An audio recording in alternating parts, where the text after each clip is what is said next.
નાયબ કલેક્ટર ચોટીલા દ્વારા ગેરકાયદેસર ઈંટવાળાઓ સામે કડક કાર્યવાહી કરાઈ। 4 ઈંટવાળા સીલ કરાયા અને ₹95 લાખની ઈંટ તથા રોયલ્ટી વગરની માટી સીઝ કરવામાં આવી।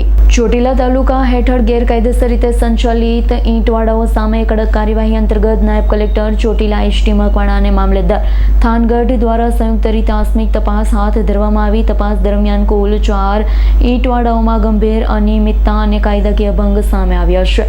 તપાસ દરમિયાન નવાગામ જયંતિભાઈ દ્વારા સંચાલિત ઈંટવાડામાં અંદાજે 1,50,000 ઈંટ મળી આવી હતી। તેમજ નવાગામ સરકારની જમીન પર વાલાભાઈ હામાભાઈ બલિયા દ્વારા સંચાલિત ઈંટવાડામાં અંદાજે 1 લાખ ઈંટ મળી આવી હતી।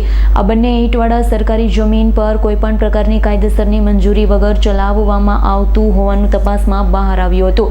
તેમજ થાનગઢ રાકેશભાઈ કરશનભાઈ પઢેરિયા તથા વિક્રમભાઈ કરશનભાઈ પઢેરિયાની માલિકીની જમીનમાં અંદાજે 15 લાખ ઈંટનો જથ્થો તથા સજનબા હિંમતસિંહની જમીનમાં અંદાજે 2 લાખ ઈંટનો જથ્થો મળી આવ્યો। તપાસમાં જાણવા મળ્યું છે કે આ બંને ઈંટવાડાઓ હંગામી બિન ખેતીની નાયબ કલેક્ટર ચોટીલા કચેરીની ફરજિયાત મંજૂરી મેળવ્યા વગર સંચાલિત કરવામાં આવ્યા હતા।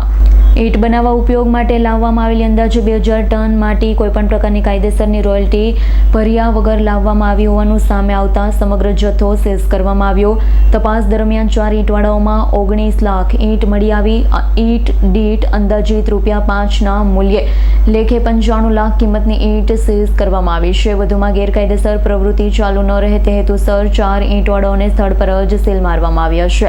બિન ખેતીની શરતોનો ભંગ, પર્યાવરણ સંબંધિત નિયમોના ઉલ્લંઘન તથા ખનિજ સંબંધિત કાયદાઓ હેઠળ જવાબદાર સામે કાયદેસરની કાર્યવાહી શરૂ કરવામાં આવી છે।